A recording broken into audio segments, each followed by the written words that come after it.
Ouais, les tags, je se faire Nico Moquin. Les deux par-souffles de chaque côté, les extrémités, et là, j'entends. Tout le monde regarde par terre, se lève. Plus tu vas t'approcher de ton chien, plus tu vas t'écarter de la race qui s'appelle l'être humain, la race de bâtard. Tu lui dis, ouais, ce que tu voyais large, j'étais comme. Vas-y, encore une, ta ah ouais. C'était ça le truc, ouais. T'es plus bien. Imagine-toi, toute ta vie, tu t'es battu, et à la fin, t'as un peanut. Ouais. Son gras du bide, ils ont quelques poils sur le torse, ils ramènent leur. Je leur mettrais des claques dans la. Oh, je guéris à une vitesse incroyable. Le mec, bah, je volais au champ, j'ai volé au champ. Bah non. Ouais.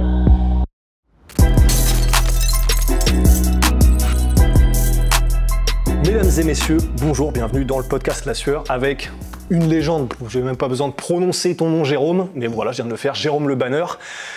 On va parler de différents projets que tu as en ce moment. Il y en a deux là, actuellement en tout cas, que tu viens de sortir et qui vont sortir, qui sont un, ton livre, et deux, le projet MMA Academy, qui sera donc sur M6, où ça va être un petit peu comme le Ultimate Fighter, mais à la française.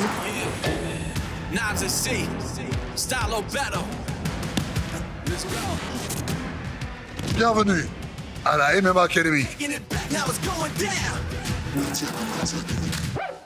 Et donc, est-ce que tu peux nous parler un peu de comment est-ce que ça s'est fait ce bouquin Tokyo Fight? Parce que pour le coup, ça m'a un peu...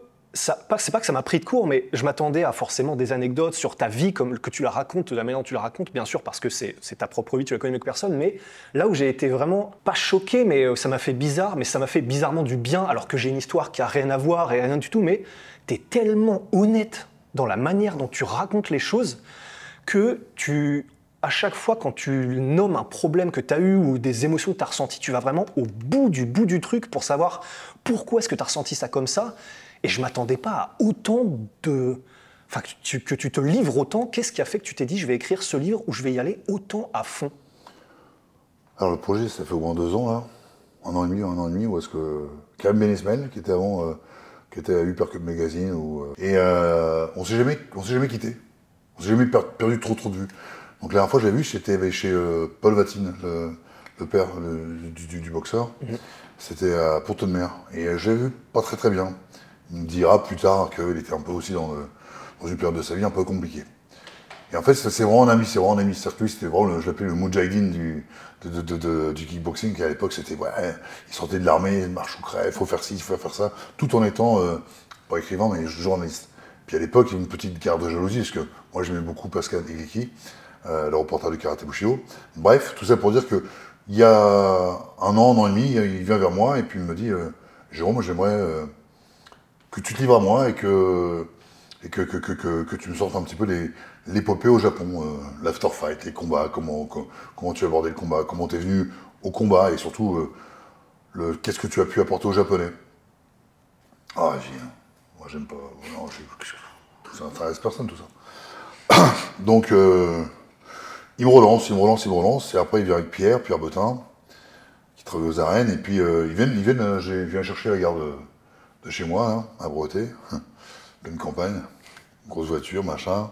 Il vient, je leur fais à manger, moi en plus, depuis 2-3 ans, je me débrouille quand même pas mal.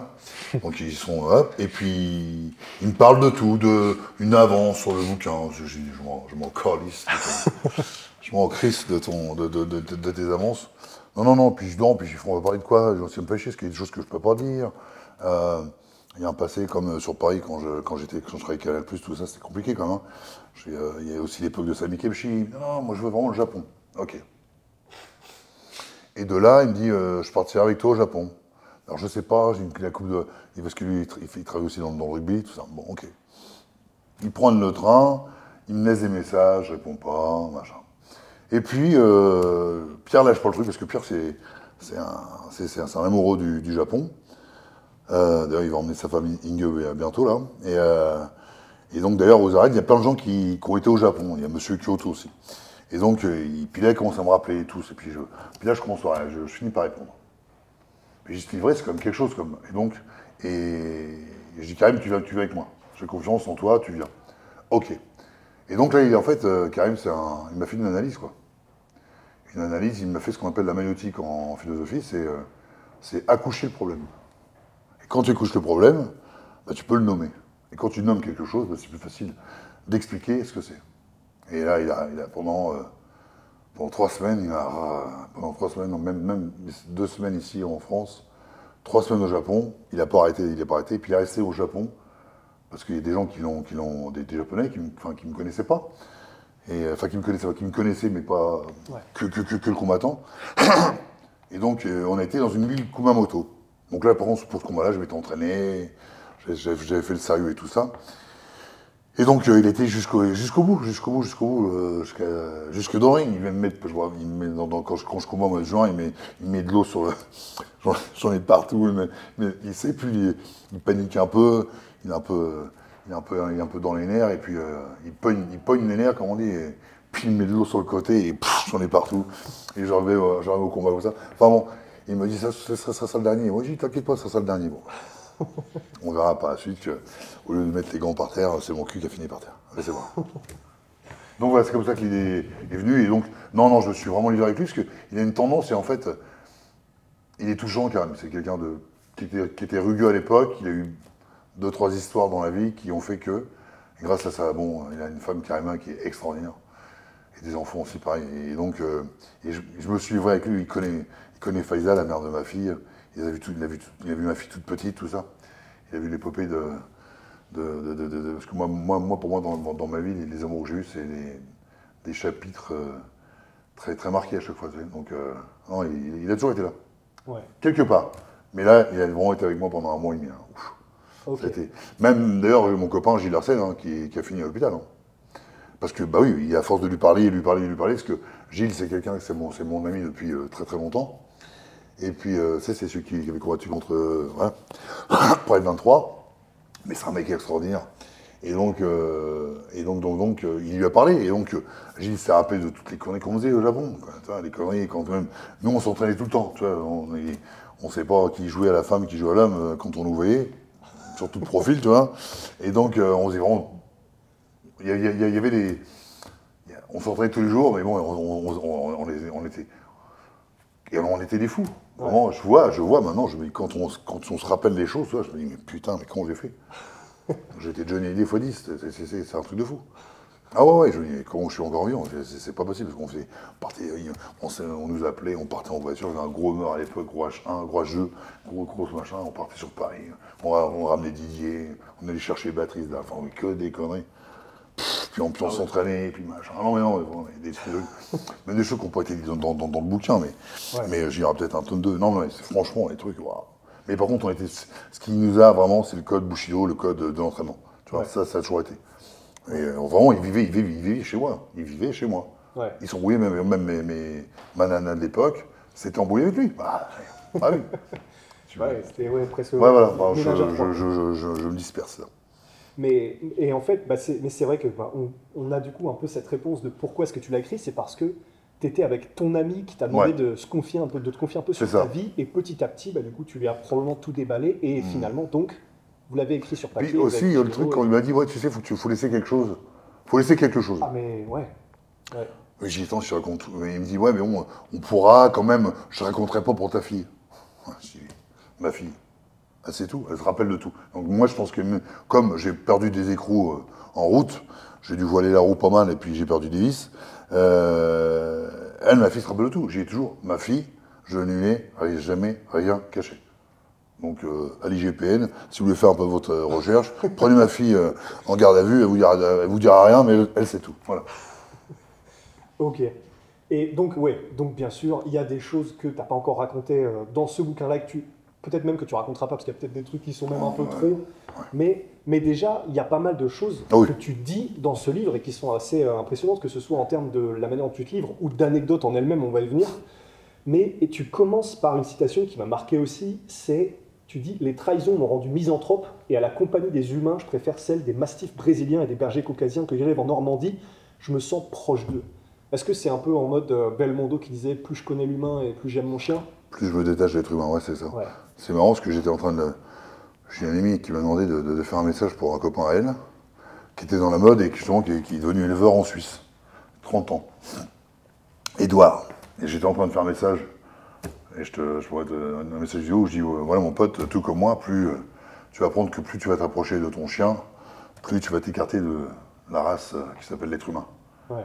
La race de bâtards.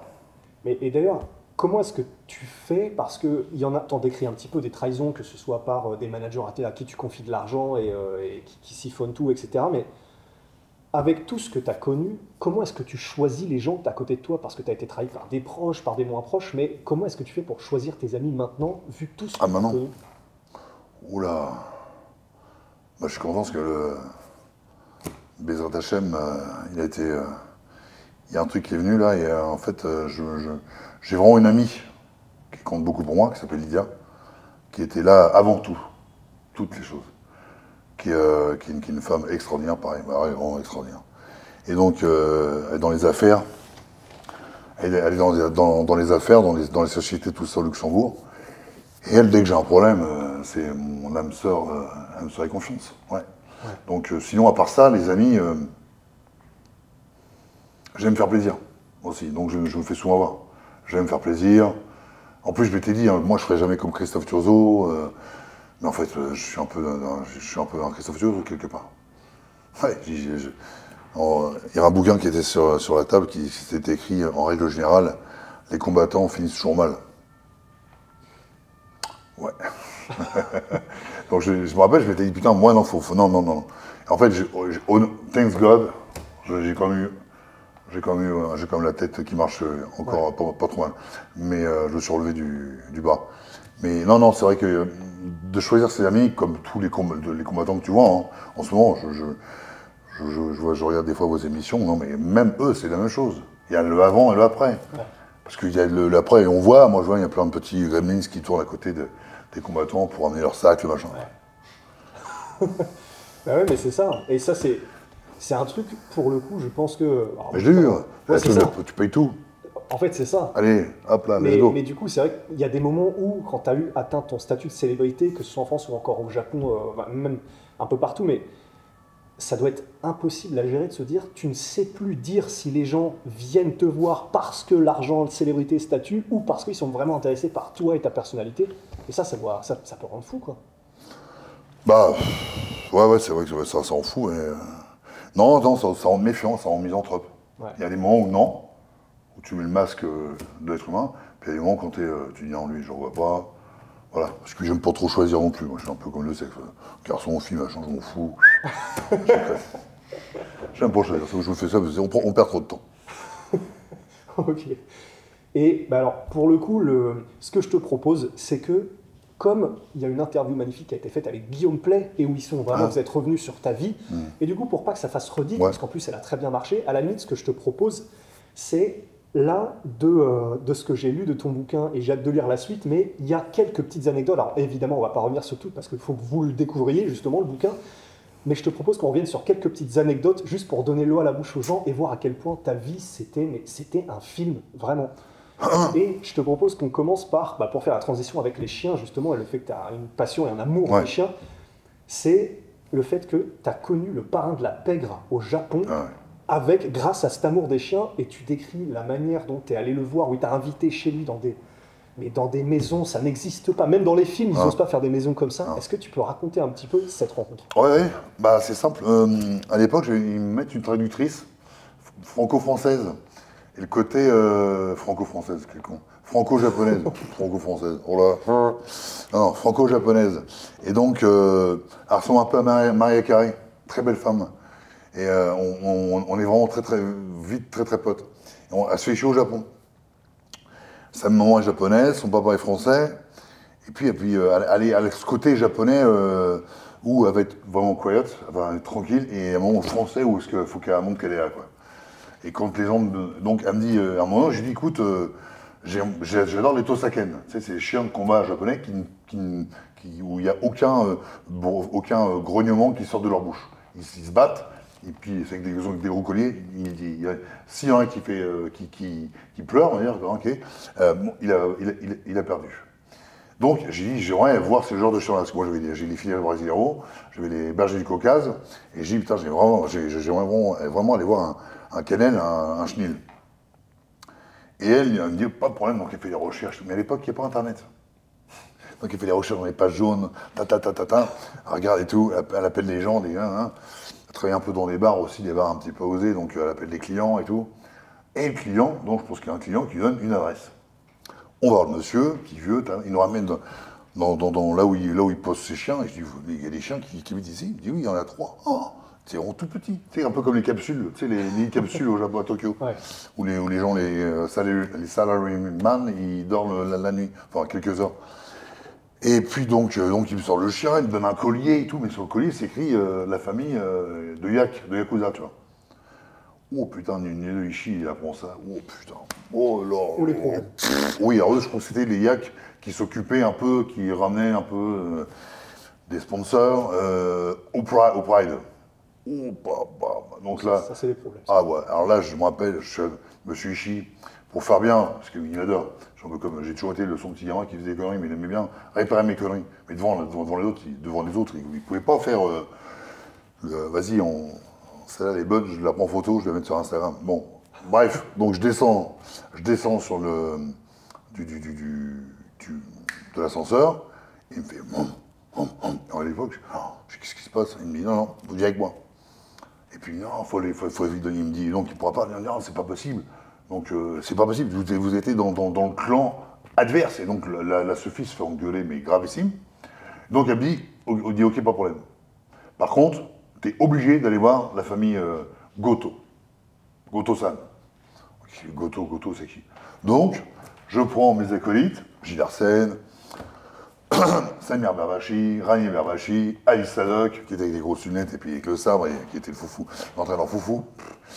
On prend le train. À un moment donné, on arrive, on se voit au Mont Fuji, on est tous comme des gamins, tu vois. Et puis, il y a peut-être une dizaine, une quinzaine de Japonais dedans, tu vois, dans la partie du wagon, et les deux porte-souffles de chaque côté, des extrémités, et là, j'entends, vous allez au Raphaël. Tout le monde regarde par terre, se lève, se barre. Et moi, je suis là comme si, c'est quoi ça? Et le mec, il s'écarte, hop, un mec beau gosse, japonais, machin, il s'assoit à côté de moi, pas bronzé, il me dit, voilà, quand vous allez descendre, on me dit en anglais, quand vous allez descendre dans 2 stations, on va vous faire signe, vous descendez, des voitures vous attendent, et là, vous passez ni la sécurité, hop. Vous êtes avec nous, quoi. Vous êtes avec nous. Et en plus, tu dis à ce moment-là que tu vois direct que les mecs qui viennent te dire ça, il y en a un, il a des oreilles en chou-fleur, l'autre, il a les kento, tu sais que ça rigole pas. Ah non, voilà. Ah ouais. Ouais. Ah non, tu vois, les gros, il n'y a même plus de trous. Je joue à un petit truc comme ça. Et donc, on descend, mais là, il y a 12 voitures, 12 Mercedes. On arrive, on fait un petit peu, ils veulent nous perdre un petit peu. On arrive, les gros portails qui s'ouvrent et tout. Hein. Et là, donc, je me rappelle, sa femme, elle vient nous voir un petit peu, tu vois, mais un film. C'est à moitié en robe de chambre, porno chic, tu vois. Ouais, je te jure, je sais, on est où, là?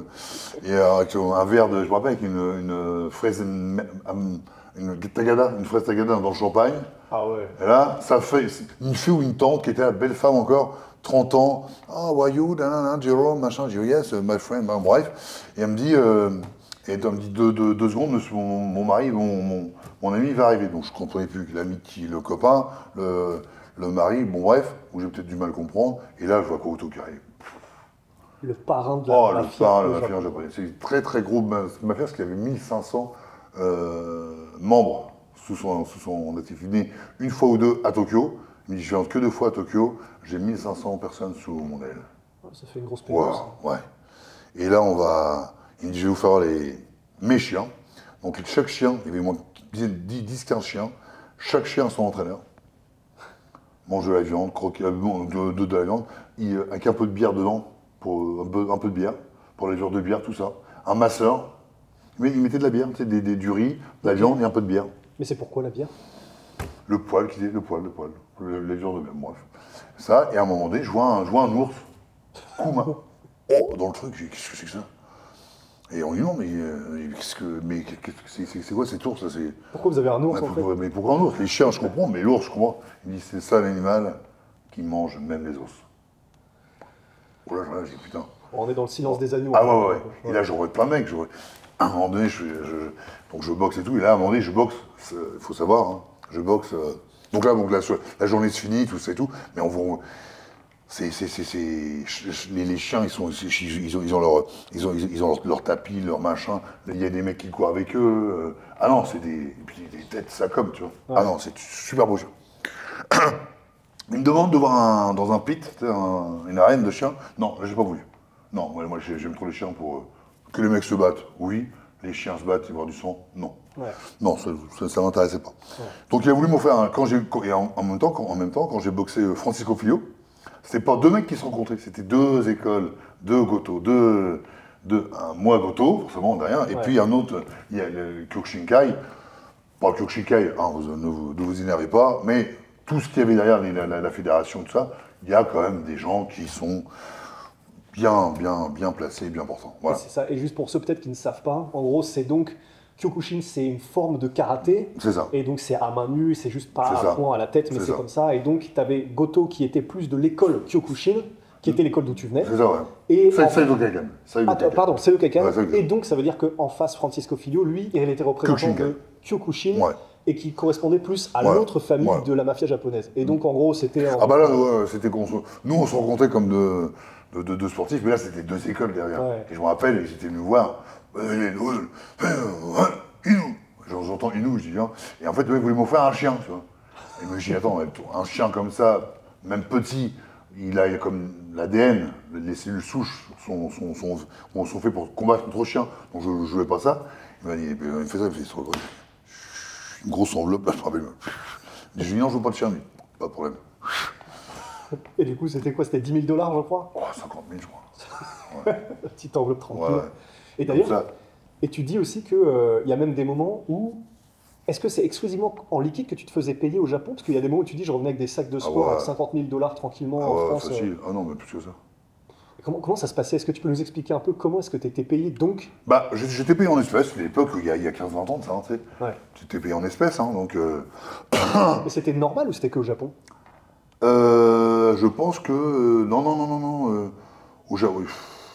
Non, aux États-Unis, quand je boxais, non, c'était des chèques. Non, ils envoyaient aux banques. Mais il y a un peu d'espèces, des fois, tu peux... Voilà. Je pense que ça se fait bien, non, donc je pense pas foutre des gens dans la merde, mais... je pense pas, non. Mais bon, après, 10 500, tu vas te dire... Ouais. Mais et du coup, pour toi, ouais, tu avais ton combat, et ensuite, est-ce que c'était Un coffre comme... fort, chez moi. Oh, ouais. Ouais. Mais et quand tu étais au Japon, est-ce que c'était un peu comme ce que disait Mark Hunt, où t'allais, une fois que tu avais fait ton combat, pour être payé, tu allais dans une pièce où il y avait des montagnes de billets, et en gros, ils te donnaient ta Ouais. part. C'était ça aussi? C'est ça. Est-ce que tu peux nous expliquer un peu? Bah, Parce que alors, ça, c'est quand même... Par exemple, c'est ça, c'est que t'es arrivé, t'as les trucs qui comptent, 3-4, parce qu'il n'y a pas que les combattants qui se font payer, tu m'as compris. Tout le monde se fait payer, toi, tout le monde se fait payer au cul du camion, comme on dit en France, hein, mais voilà, donc oui, il y avait des... Moi, j'ai pas vu non plus des walls, des murs d'oseille, mais oui, c'était des... Ouais, en pied, ouais. Ouais, ça a dû te faire bizarre quand même la première fois que t'es arrivé, que t'as vu, ah, c'est comme ça que je vais te payer en fait. Non, parce que la première fois, j'ai pris 1500 balles, donc... Ah, ok, ouais. Donc là, bon, là, si tu veux, on m'a dit, tu vois l'épicerie là-bas, bon, tu vas juste derrière le comptoir, puis tu prends ton enveloppe. Non, là, c'était que dalle. Mais non, après, ouais, non, ouais, je prenais comme pas mal pour l'époque. Et quand tu reviens en France avec des sacs de sport remplis de liquide, tu te sens comment? Oh, bien, moi, je m'en fous. Hein. Ça va? Ouais, t'avais pas... Ah oui, j'ai eu une fois le truc de 100 000. Eh, l'État qui allait se faire Nico Boquin.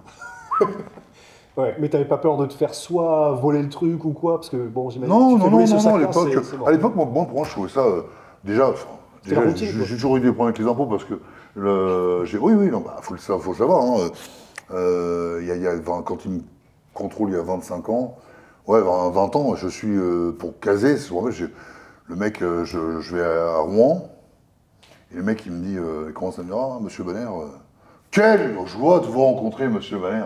Ma femme serait là, elle serait vraiment, contente, bon, satisfaite. Contente. Bon, j'ai OK, c'est bizarre, lui. Et puis en fait, il m'a dit, j'ai eu votre bouquin, j'ai Karaté Bushido et votre bouquin, j'ai Karaté Bushido sur mon livre de chevet. Ouais. Déjà, pour moi, il n'y a pas de portique. Il n'y a pas de portique de trucs de métal. Et je lui dis, mais, je me rappelle, puis c'est écrit dans mon dossier, hein. Je lui dis, mais vous faites rentrer les gens comme ça sans... Moi, j'ai dit, écoutez, moi, je ne suis pas ni un avocat, ni un docteur, ni un cuisinier. Je suis pas fouillé? Ah, ok. J'ai écouté, après, je vois rien. Mais mettez-moi la bien, celle-là. Hein. Enfin, je veux la sentir, je veux moins la sentir, parce que... Non. Et là, il me dit non, bah oui, vous savez, monsieur, je vous connais bien, livre de chevet et tout ça. Moi, j'ai OK. Il me dit, ça fait donc, on ne sait pas où vous mettre, activité occulte. Parce qu'à l'époque, là, on dit boxe fight, kickboxing et MMA, tout le monde connaît maintenant. Ouais, Everybody knows, ouais. à l'époque. Ouais. Rap, pitbull, banlieue, boxe fight. Donc, machin, Ils avaient un truc, activité occulte. Occulte, comme les prostituées, comme les vendeurs de cam, les machins, tout. Ah ouais. Ah non, c'était un truc de fou. Et tu demandais, ah ouais. Donc ils prenaient quand même, c'est juste qu'ils mettaient. Ils prenaient les sous et voilà, tac. Ok. Donc, bon, bah, écoute, Ouais. Et du coup, c'est-à-dire que tu arrives avec autant de liquide que tu veux, ça posait pas de problème tant que tu avais de l'argent. Non, parce que heureusement, pendant 10 ans, le Japon n'a pas marché avec la France. L'État français. Parce qu'en fait, si j'étais hollandais, je payais mes impôts là-bas au Japon. En France, comme le texte est mal traduit, alors c'était tout un truc, et d'ailleurs, j'ai gagné. C'était, tu payes 20%, tu les payes là-bas ou ici. Non, en France, c'était, oui, mais si vous avez gagné cette somme-là, mais je ne peux pas la gagner, je suis une activité occulte. Ouais, ok, ouais. Tu vois. Donc, je peux pas. Une espèce de vide voilà, donc, juridique ouais. Donc, en Hollande, Peter, il paye ses 20% pris à la source au Japon, il paye rien du tout là-bas. Ok. Peut-être 1 ou 2%. Ouais. Mais ici en France, on est matraqué Donc qu'est-ce que moi je sais dès le départ. Donc j'ai mis des maisons SCI dès le départ, machin. Je sais pas. Donc je m'étais dit voilà, je vais assurer pour ma fille pour plus tard. Et donc non. Et donc ils voulaient me redemander encore 20%. J'ai dit attendez, vous venez pas pour la pute de service quoi. Non. Donc ça. Donc il y a eu une bataille juridique. Donc je remets l'oseille, paf, collé sur moi, elle roule. Midnight Express. C'est magnifique. Oui. Sauf que du coup, tu t'es jamais fait choper à la différence de Non. Ouais. Mais du coup, c'était vraiment ça. C'est-à-dire que tu les avais littéralement collés sur toi. Collés. Ah ouais. Je mettais un sac plastique, crac. Puis 500 balles. C'est pour ça qu'ils ont retiré les petits Austin Corliss, les petits tabarnak, hein, les 500 balles. Bah, c'est normal. T'avais un billet comme ça fait 50 000. Allez, 1 plus 2, voilà. Bah non, mais c'est vrai.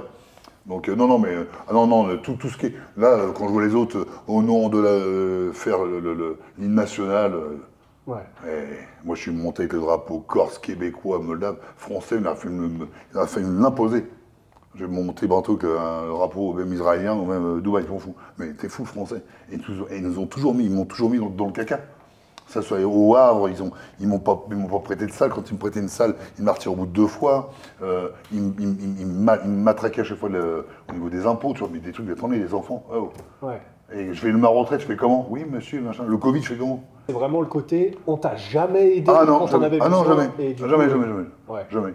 Et la fois, d'ailleurs, c'est marrant parce qu'il y avait Edouard Philippe qui était là, et il avait invité les. Oui, tu t'étais entraîné avec lui, ouais. Non, ouais, je m'entraîne encore avec lui. Okay. Et en fait. Il y a l'ambassadeur japonais qui est là.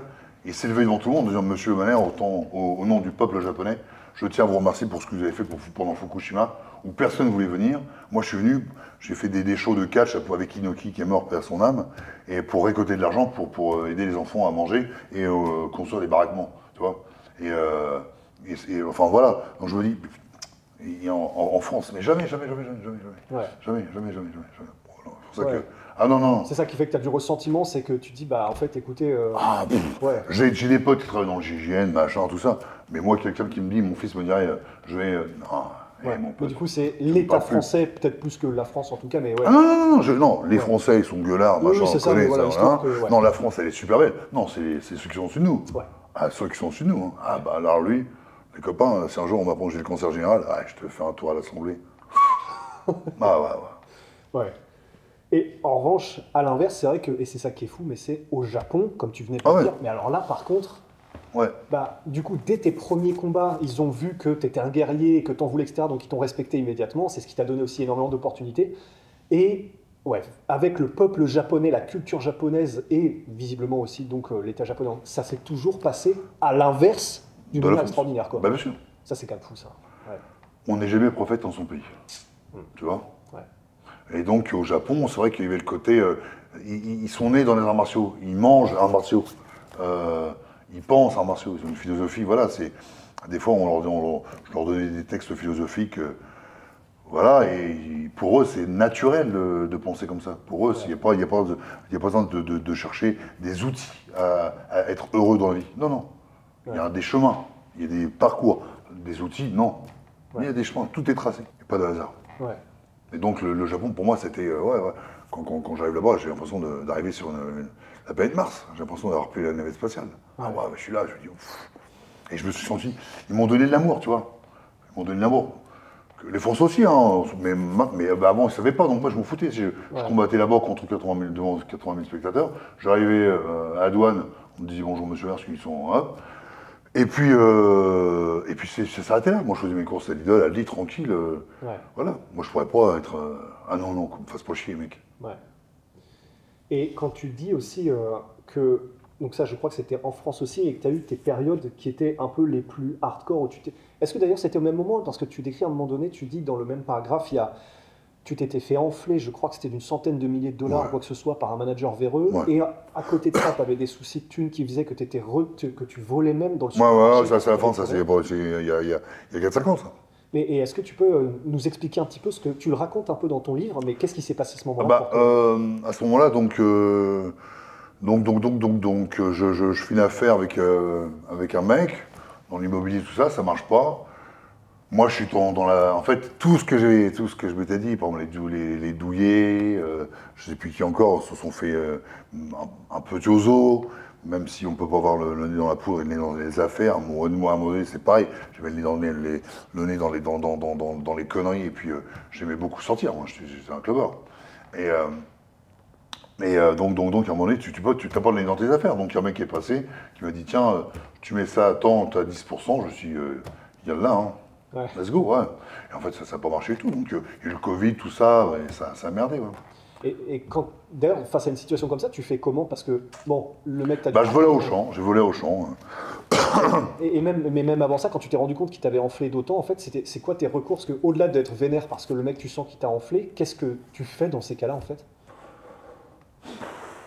Bah, quand tu reprends des matchs de boxe, Ouais. tu prends des matchs de boxe, tu prends tu fais des stages de boxe, des stages. Et puis, là, je peux pas dire, mais tout est revenu à la normale, là. Ok. Ouais. Voilà, tout est redevenu à la normale. Voilà. Donc, tout ce que je. Tout, ouais, écoute, j'ai eu un. Écoute, j'ai pas eu une bonne étoile à un moment donné, et je pense que j'ai mangé comme dirait Georges Saint-Pierre, ma marde. J'ai mangé ma marde. Mais non, il a eu. D'ailleurs, après on dirait que c'est à un moment donné, oui, mais il y a la femme avec qui je vivais pendant 11 ans, que j'aimais beaucoup, voilà, forcément, moi, c'était pas à cause d'elle, c'est à cause de moi, où est-ce que j'ai été peut-être un peu plus virulent. Tu vois, j'étais un peu plus. Je vais faire ci, gna, gna. T'es plus bien. Imagine-toi, toute ta vie, tu t'es battu, et à la fin, t'as un peanut. Ouais. Bon, voilà. Donc, Ouais. écoute, elle est partie. J'y souhaite de tout mon cœur qu'elle soit heureuse. Et puis voilà. Non, après, ça a été compliqué, mais ça m'a rendu. J'ai été dans comment dire, dans la résilience. Ouais. Ça a été très dur. Ouais, ça a été dur, franchement. Ouais. Je me parlais à tout seul, tout ça. Non, c'était dur parce que tu sais ce que tu as fait, tu sais ce que tu ne pourras plus faire, tu sais ce que tu as vécu et ce que tu ne vivras plus. Non, c'était dur, ouais, c'était dur. Ouais, j'ai eu 3 ans de là. Et mais là, par contre, lors d'aujourd'hui, à l'instant T, la temporalité circulaire ou linéaire, progressiste, quand on veut, de Kant ou de Socrate, j'en ai rien à foutre. Je suis heureux. Bah, Ah ouais, c'est aujourd'hui, je suis heureux. littéralement ce qui compte. Ouais. Ouais. Aujourd'hui, je suis heureux. Mais il a fallu que je mange ma merde. Il a fallu. Ouais. Voilà, peut-être pour continuer à m'entraîner, tu vois, peut-être accepter le combat de trop, comment dire, non, parce que je vais reprendre dans peu de temps le japonais, donc c'est obligé. Et d'ailleurs, maintenant, donc, tu vis en Normandie, toujours? Je vis en Normandie, ouais. Ouais. Ok. Mais je vais me défiscaliser, je vais demander mon quitus fiscal dans peu de temps. Ok. Je ne veux rien devoir à cette France-là. Non, je peux pas. Bah après, avec ton parcours, parce que... Mais je paierai ce que je fais, mais ça me fait chier, tu vois. Quand je vois comment quand je vois que la politique maintenant commence à puer, là. Oh là, putain. Ouais. T'as juste On est envie dirigé de- par ça, putain de merde. C'est ça aussi, c'est pour ça aussi, dans le sens, tu te dis, putain, en plus, là, si je commence à payer des impôts à tire-larigot et que c'est utilisé... J'en ai pour- payé plein. Ouais. Et c'est ça qui te dégoûte aussi, c'est Ouais, la parce qu'à un sensation moment de- donné, quand ça allait pas, dans le Covid, ils m'ont dit on fait monsieur Valère. Rien. Attendez, monsieur, madame, c'est une dame, je peux pas de stage. Non, rien. L'URSSAF, ils te demandent des trucs. Ouais. Ah ouais. Plus aucun revenu, plus moyen d'en faire. Ah non, et non, on te mais demande d'être très... je préfère même plus travailler, même plus faire rien que de leur donner de l'oseille. Ouais. C'est pas les Français, non, je m'en fous. Moi, je Ouais. préfère des associations comme j'ai fait au Japon. Ouais, non, c'est vraiment Machin, je m'en fous. l'État et la C'est manière dont ils les procèdent. dons, la manière. Putain, ils sont là. On donne des 10 milliards. Comme il a raison, Cyril Hanouna. Quand il dit, attendez, on donne des 10, on trouve, tiens, 10 milliards par ci, hey, Joe, viens ici, bah, fille ton café, viens ici. 10 milliards, et hop, on lance 10 milliards. On fait ci à droite, et non, les copains. Ouais. Wow. Même à l'Assemblée, on voit des mecs qui font des non mais. En fait, c'est mais surtout on ça fait un qui truc rend de un fou, peu là. malade. C'est le côté, il y a une Ah dissonance putain, entre mais ce ouais. qu'on demande de faire. L'autre qui nique et- ça, l'autre qui nique le truc, le machin, le bordel. L'autre il met de l'oseille par là. Oh, attends, c'est bon, vas-y, Ouais. donne. Ouais. Bah, après, sans faire le conspirationnisme, c'est vrai que le conspirationnisme, pardon, mais c'est vrai que des histoires de, disons, emploi fictif au hasard ou des trucs comme ça, bon, c'est pas de conspirationnisme puisque ça existait et qu'on le sait. Et donc c'est un peu ça qui te fout le seum, c'est Oui, le fait que tu vois tout ça complètement, et bien qu'on te sûr. dit, mais par contre, votre fortune, Ah ouais. quand même en prendre On la 50%. paye. Et donc t'as pas envie de donner 50% de ta fortune, ça c'est sûr. Non. Mais tu vois pas, là, regarde, j'ai une dame qui est morte, qui les Français écoutent bien ça. Une dame qui est morte il y a pas longtemps. Une infirmière s'est occupée d'elle pendant 15 ans. Elle la lavait de fond en comble. Elle s'est occupée d'elle comme une fille.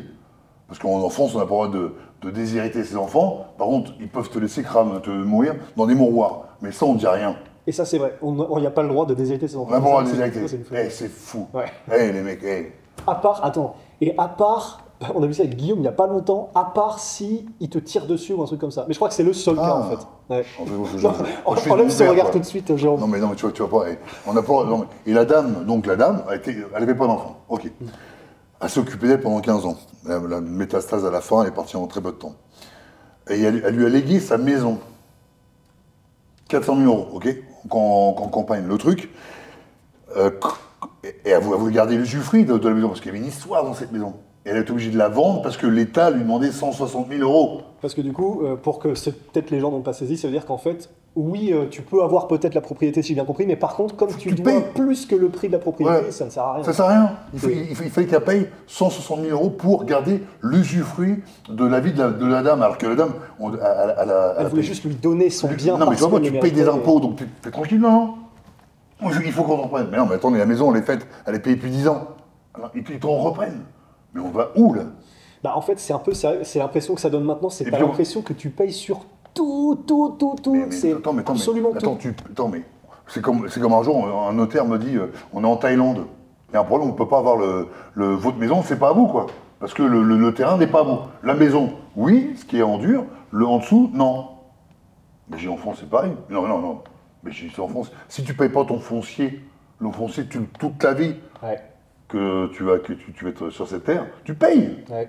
C'est-à-dire que t'as Même payé s'il y a ta un maison. trésor en dessous, c'est 3 cm en dessous. Oui. Non, mais tu vas pas. Ouais. Mais c'est pareil, on paye tous les. Si tu payes pas le foncier, on va te virer. Hein. Ouais. On te vire. Ah, c'est pas comme les autres qui mettent des fausses clés quand t'es parti en vacances. Comment? Non, mais là. Ok, attends, Jérôme, ok, ça, pour les gens qui n'ont pas saisi de quoi on parle, j'ai envie que tu me dises, juste pour me faire du bien, comment est-ce que tu réagis si, parce que donc la situation, je pense, à laquelle tu allais venir, c'est donc les squatteurs. Ouais. Si jamais tu pars en vacances pendant une semaine, que tu reviens et que des squatteurs sont chez toi et que, je crois même qu'ils n'aient pas besoin de changer les clés, s'ils sont chez toi, tu n'as plus le droit de les virer. Jérôme, le banner, comment tu fais si ça t'arrive? Qu'est-ce que tu fais? Je saute la barrière et je leur dis, ça y est, on va. C'est moi. Le spectacle est ouvert. Ah ouais. Ah, je leur marre la gueule. Oh là là. Et même les mecs des associations, tout est. Ah ouais, je les tabasse.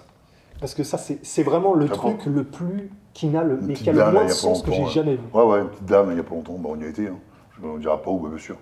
Il y a une petite dame, il n'y a pas longtemps, un petit machin, elle revient et tout. C'est sa maison. Elle ne pouvait pas, elle dormait dans la cabane de sa fille.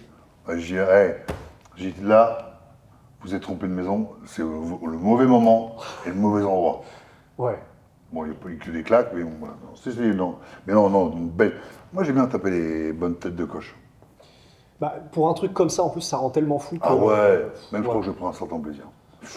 Ah, voilà, Non, je parce que tu comprends vois tout à pas, non, mais en France, on En est là, fait, c'est ça. on n'a pas le droit. fait. En fait, Tu vois pas, t'as pas le droit de gérer. L'État, le préfet, non mais c'est quoi ça? Ouais. Mais on est où les... Ah, mais là, c'est Orwell, en fait. Et ça n'a puis là, plus aucun sens. oui, ils parlent de Trump, là, mais il faut rigoler, les copains. Vous êtes déjà été aux États-Unis, tu sais ce que c'est? Non, mais. Ah, c'est pas la même sauce. Hein. Ah, mais C'est- aux non, États-Unis, mais non. ouais. Puis les autres, là, oh non, Bah, en fait, c'est Les têtes de schnock. C'est ce qui est frustrant, c'est que Les bouffons. on Ils a sont gras du bide, ils ont quelques poils sur sur le torse, ils ramènent leur gueule. Je leur mettrai des claques dans la gueule, ces enculés. Ah putain. et d'ailleurs pour la vieille dame, donc tu la connaissais ou c'était parce que c'était une Ah, son fils. Ok. Son fils. Ouais. Sur internet, un DM. Papa, ouais. Ah, donc il t'a contacté, Elle m'a en mode, contacté. ma mère fait Ah, ça, mais en pleurant, le pauvre elle ne sait bonhomme. même plus quoi faire. Bon, ouais, il avait même son fils, il avait 45 ans. Il pleurait tout ça. Donc j'ai dit let's go, j'ai pris 2-3 potes et puis. Mais tu vois, et ça, bon, Faut le faire. Mais en fait, et c'est ça, tu vois, qui est terrible, c'est que, et c'est ce qu'on se disait avec Guillaume, on avait une discussion. Comme l'alcool, là-dessus. faut pas trop en consommer. Ouais.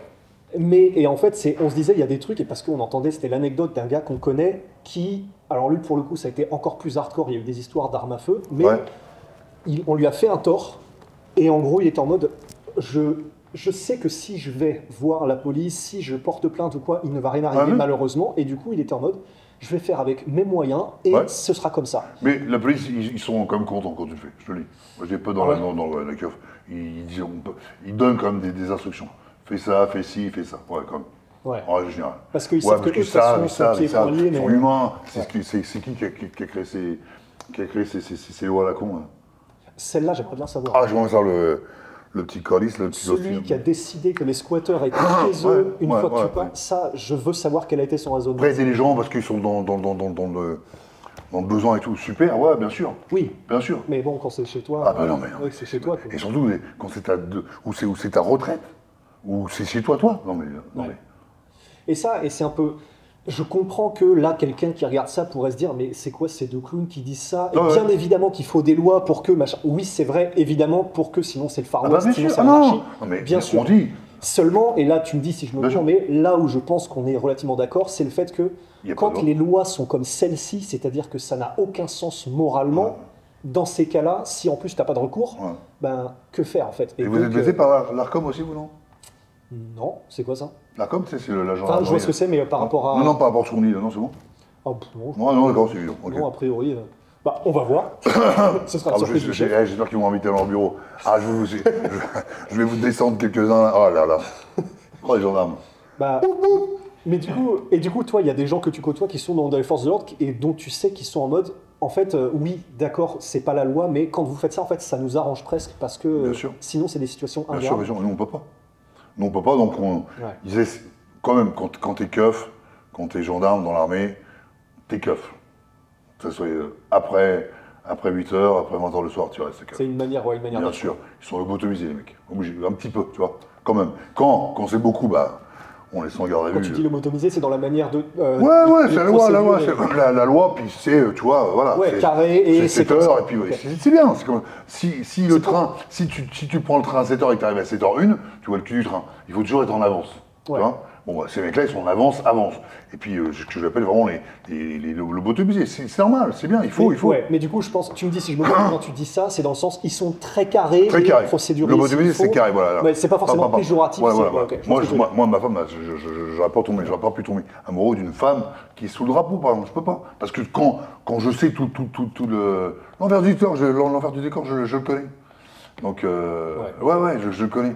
Donc, non, je peux pas. Non, c'est pas possible. Donc, oui, t'as des mecs qui viennent te voir, qui disent, voilà, bah, pour cette histoire, passez ça comme ça sous contrôle. Enfin, passez ça comme ça, vous allez être sous contrôle. Ouais. En furtif. Ouais. Mais surtif. C'est- Mais on vous a rien dit, ok. Non, sympa. bah non, Mais il n'y a pas non plus, c'est pas non plus mort d'homme, c'est vraiment des trucs bénins qu'on fait. Ouais. Moi, je fais naturellement. Ouais. Bah ça me fait un peu du bien d'entendre quand même que du coup. Enfin, Parce qu'il y, parce que c'est du bon en a sens, beaucoup tu vois. qui sont. Que je connais, non. Non, mais non, qui pensent pas comme toi. Bah, en fait, le politiquement correct voudrait qu'on dise bah ouais, mais c'est comme ça, c'est la loi, et donc si c'est Ah ouais ça, c'est pour une raison. Mais en fait, je suis un peu comme toi. C'est Pour moi, du ça n'a droit, tellement mais il y a le aucun gauche, non sens. Il y a le droit Ouais. et le gauche, non Gauche-droite, non. Bah, et puis comme dirait, bon alors là pour le coup je vais citer un film malheureusement, c'est Vas-y. Machete, Ah ouais. mais Jessica Alba dans Machete qui dit oui mais dans la vie il y a la loi et il y a le bien monsieur. Bon bah je suis d'accord avec Jessica Alba. Ah oui, bon. Oh, j'étais avec une personne la fois qui me sortait ça, les lois, les trucs et tout. Ouais. Ah, j'ai- Ouais. ouais. En fait c'est ça. Quand c'en est à ce stade-là, bon c'est qu'il y a peut-être, déjà elles sont faites pour être changées s'il y a un problème, mais c'est qu'effectivement il y a peut-être eu de l'abus quelque part ou en tout cas de l'incohérence quoi. Ouais, des nouvelles lois, donc. Ouais. Bah, et puis c'est vrai que les lois, évidemment, mais tu sais, c'est un peu à chaque fois, je pense aux États-Unis, il y avait certains États dans lesquels tu pouvais, je crois, amener ton animal au tribunal, mais il fallait mettre une cravate, un truc comme ça. Donc bon, c'est pas parce qu'une loi existe. Ouais, que, ouais. Mais bon, on s'est un peu égaré Ouais, merde. de ton bouquin, Jérôme. Alors, j'en étais où de mes petites notes? Bah oui, on en était sur comme Guillaume Play a fait ta vie, sur un peu plus des anecdotes, etc. Sans en dire trop, et vraiment, je vous jure, prenez le bouquin de Jérôme, vous le regretterez pas. C'est parce qu'il y a de tout, il y a de l'introspection qui fait que c'est vraiment intéressant, des anecdotes de fou, c'est ton histoire. Et donc, par exemple, là, des petites anecdotes que j'ai aussi, tu t'expliques, pareil, en mêlant toujours un petit peu l'introspection et les anecdotes, que tu n'aimais pas sympathiser avec tes adversaires. Non. Et que pour toi, c'est pas copain-copain et machin, c'est comme ça, vous allez vous rentrer dedans, donc il faut que ce soit un peu, pas de l'animosité, mais vous serez pas potes, c'est sûr, quoi. Et t'expliques que donc, il y a des moments même avec ton équipe où, comme tu étais avec tes potes et qu'en plus tes potes, c'est pareil, ils savent se battre, etc., et que c'est avec cette mentalité, tu dis, un soir dans le métro, on était à 2 doigts de se cogner avec l'entourage de Mirko Crocop. Ouais. Donc on rappelle Mirko Crocop, ceux qui ne connaissent pas, c'est un ancien des forces spéciales croates, c'est pas rigolo non plus. Est-ce que tu peux juste, parce que tu dis ça et t'en dis pas plus, juste pour mon petit croustillance personnel, tu peux nous décrire cette situation? C'est quand on est dans le métro, il y a toujours pareil, Rani Barachi, je crois qu'il y a même Christophe Minot qui est là. Ali Sadok, Rani Berachi, Philippe Gomis, Gilles Arsène, Stéphanie Kema. Stéphanie Kema, ouais. Et donc on arrive, on chauffe déjà, on se regarde un peu bizarrement, puis on arrive c'est surtout à l'hôtel, où est-ce que ça commençait un peu à s'invectiver, ouais. Ah ok. Ouais. Déjà la belligérance a commencé à prendre la forme. Et non, on se toisait, tu vois, on se toisait. Ouais. Puis après, je crois que c'est pas des crimes de... C'est pas des Hollandais qui nous ont... C'est pas, mais on commençait à... Mais c'était chaud. Ouais, c'était juste... Ça n'a pas été plus loin. Non. Mais du coup, tu dis, c'était comme ça. C'est chaud, ouais. T'as besoin que ce soit comme ça avec tes adversaires. Bah oui, parce que les mecs, moi, même maintenant, tu sais, quand on voit qu'on est... c'est Eric qui se bat, qui va s'inviter avec Baki, et qu'après il se bras dessous. Non. Moi c'est avant, enfin, si on reste dans le sport avant, on reste dans le sport après. Mais non, sinon, moi je te relève, il n'y a aucun problème. Mais non, si vraiment tu commences à sortir, bon là c'est bon, c'était des balivernes, non, tu fais dodo là où tu veux pas, et tu fais caca là où je veux, bon, voilà. Bon, après, c'est un peu prout, mais après, il y avait des moments où est-ce que maintenant je vois les mecs qui s'invectivent, un peu le trash talking là. Bon, c'est après, comment tu veux, après, ils se mettent sur la bombe. À la limite, c'est peut-être ça le sport, on se met sur la gueule, puis après, on s'aime. C'est ce que tu dis aussi toi-même voilà. Dans ton livre, c'est ça qui est beau, c'est que vous êtes capable de vous mettre des parpaings dans la tronche, mais qu'après. On s'aime. Voilà. Et ça, c'est quand même magnifique. C'est ça. Ouais. Mais moi, quand j'aimais pas, j'aimais pas. Ouais. Non. Est-ce que tu avais des gars vraiment avec lesquels tu t'es jamais entendu dans ton parcours Kawan ou... Au départ, oui, avec Mousse, on s'aimait pas du tout, parce qu'il y avait deux, trois trucs, et puis c'était dans les journaux, donc il y avait l'interprétation du journaliste. Ouais. Tu vois, c'était pas comme une vidéo où tu dis réellement ce qui est, ce que tu penses. Ouais. Là, c'était l'interprétation du journaliste de la pensée du mec. Bon. Oui, il y a quand même beaucoup d'interprétations. Ouais. Bon, puis après, il y en a comme qui veulent toujours avoir raison, même quand ils ont tort. Ils ont lu Schopenhauer et puis un peu de la méthode ouais, non mais c'est vrai. Ouais. La dialectique, didactique, et puis on y va. Thèse, antithèse, synthèse, et puis je te mélange un peu tout ça, puis le mec il va dire qu'il a raison. Donc non, mais là maintenant on peut plus, c'est des vidéos. Là maintenant, avant il pouvait, donc c'était un journaliste qui disait que le journaliste avait dit ça. C'est là. Ouais. Donc là bon. Donc alors, des fois ça prend avec Gary Goodrich, ça avait pris des proportions pas possibles. En même temps, il avait le sang chaud, je crois, derrière lui. Ouais, mais le sang chaud. Même Don Fry, pareil. Oh. Ouais, Don Fry m'avait invité, parce que j'avais rencontré, je vais pas le rencontrer le lundi, le samedi, je suis au Japon, tu vois. Okay. Et donc, il avait commencé à raconter des conneries. Moi, ça me faisait chier, ça. Ouais. Moi, j'ai raconté aussi des conneries. Avec Cyril Abidi, on s'est monté en machin, j'ai dit un truc, et puis c'est monté en épingle. Je vais raconter Cyril. Ouais. Il y a un moment où c'est déjà allé trop loin et où tu n'as pas pardonné un mec qui t'avait dit un truc pour le trash talk du combat ou quoi? Non, jamais. Non, c'est jamais allé à ce moment. Non. Ouais. Non. Et d'ailleurs, ça fait aussi une petite transition avec. Tu dis aujourd'hui que quand tu le comprends, mais que tu as un peu de mal avec des combattants qui n'ont même pas encore fait leur premier combat pro et qui documentent tout ce qu'ils font, le petit déj, quel chocapi qu'ils prennent et machin, et ils documentent toute leur vie, etc. Alors que, en gros, pour toi, tu dis, bon, moi, quand j'étais en tout cas à ce stade-là, ou que je commençais ma carrière ou quoi, je faisais mon truc dans mon coin, c'était à la dure et je faisais ça. Comment est-ce que Mais d'un autre côté, tu es conscient aussi que c'est aussi le nerf de la guerre, de se faire connaître, etc. Qu'est-ce que tu penses un petit peu de cette Il y a deux... il y a deux obligations dedans. J'ai l'obligation de me dire oui, l'obligation de dire non, je trouve que là, les gars, pourquoi vous allez mettre votre vie déjà au devant de la scène alors que vous n'avez encore rien fait. Ouais. Mais si ça plaît aux autres, tu vois, écoute, tant mieux. Si ça donne l'envie aux autres de faire ce sport-là, ou d'aller dans cette diététique-là, ou ces exercices-là, faites-le. Tu vois, j'ai vraiment un peu changé parce que c'est vrai que même moi, je vais regarder des fois des vlogs, on appelle ça des vlogs à la con, comme, je sais pas, moi, et bon, on regardait des vibrations, c'est une femme qui est partie, qui avait des problèmes de poids, puis machin, qui est super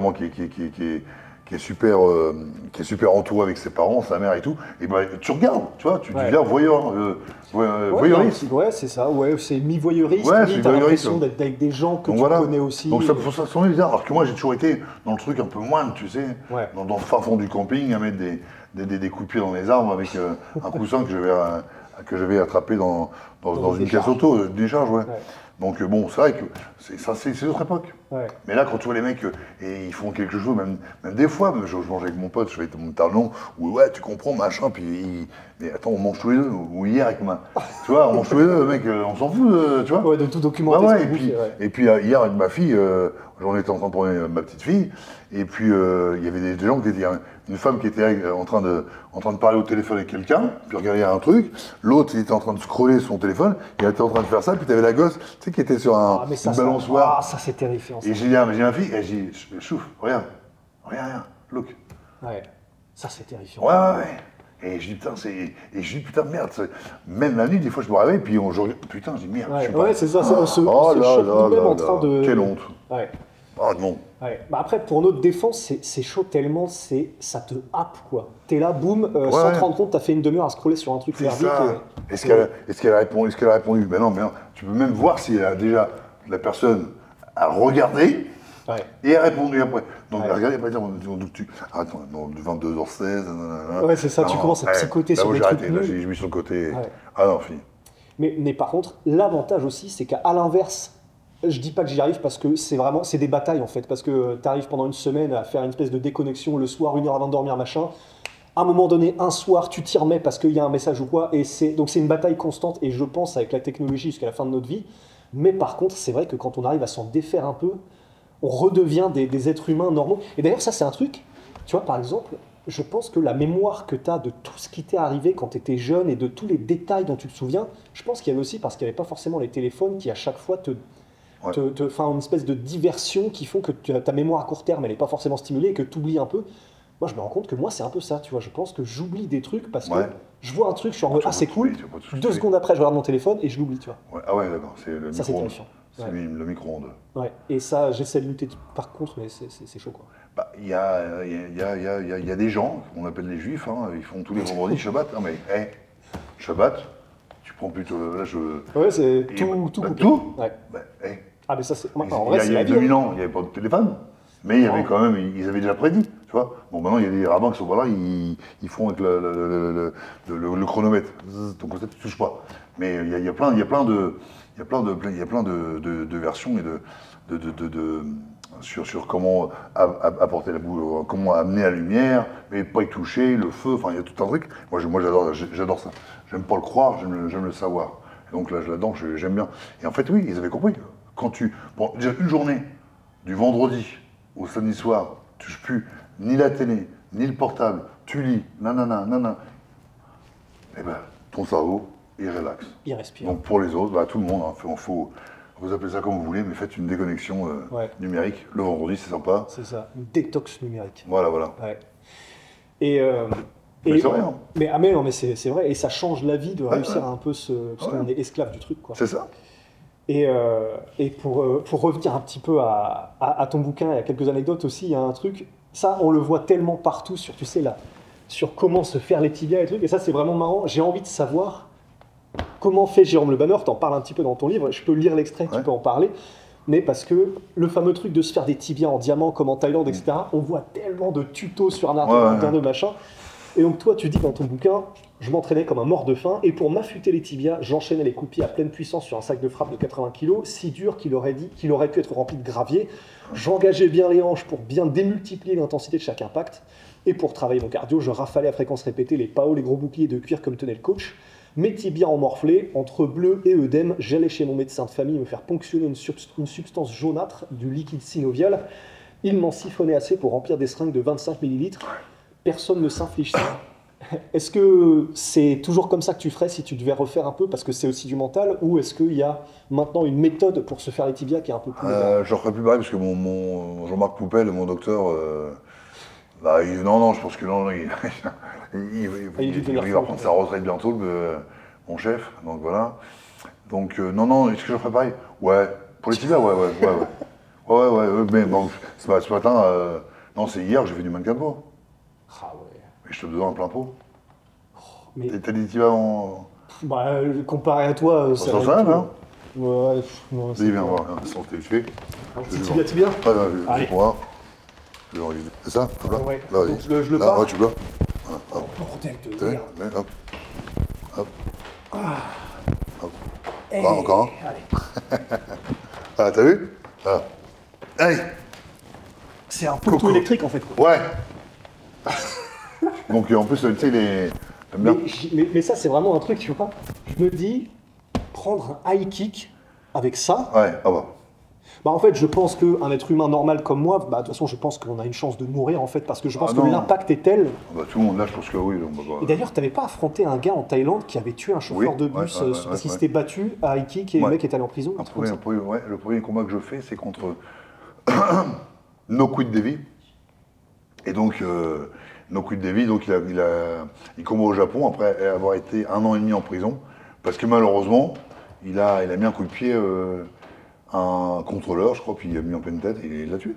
Il a pris 6 ans, je crois. Ouais. Et c'était Diesel Noy, son entraîneur, grand Diesel Noy.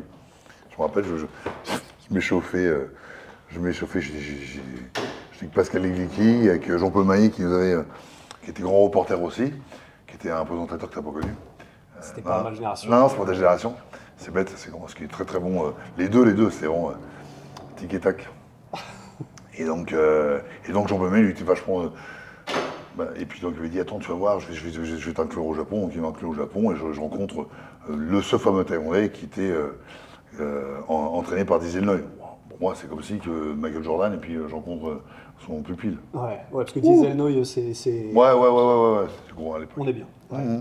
En 99, tu fais donc ces 2 combats la même soirée, parce que c'est censé être donc le K1 où tu fais 3 combats si tu veux le gagner. C'est bon en 2000 non, je crois que c'est 99 où tu fais le quart contre Peter Hertz. Et d'ailleurs, c'est toi-même qui veux combattre Peter Hertz et ça choque tout le monde en conférence de presse parce que tout le monde se cache un peu en mode bah je le veux. Et le même soir, tu combats Peter Hertz et Ernesto Hoost. Et tu décris, et ça m'a fasciné en fait, tu décris ce moment où tu combats Peter Hertz. En plus, tu avais fait 2 combats contre lui, tu avais perdu les 2 fois, et donc personne ne misait un copec sur qui que ce soit qui allait affronter Peter Hertz. Ouais. Et tu arrives à le mettre KO. Et en gros, tu dis, c'était vraiment étrange cette soirée, parce que pendant la même soirée, j'ai eu une sensation euphorique, parce que j'avais battu le mec par KO que personne ne voulait affronter, etc. Alors qu'en plus, je crois qu'il t'avait mis un high kick au début. Le fameux coup de pied qu'on parlait avant. Ouais, et puis en plus de Peter Hertz, grosso modo, c'est... pris justement dans la carotide. Donc le sang arrête de passer au cerveau direct. La lumière est éteinte. Mais comment t'as fait pour te relever d'un truc comme ça? Parce que... Je sais pas. Ouais. Non, je sais pas.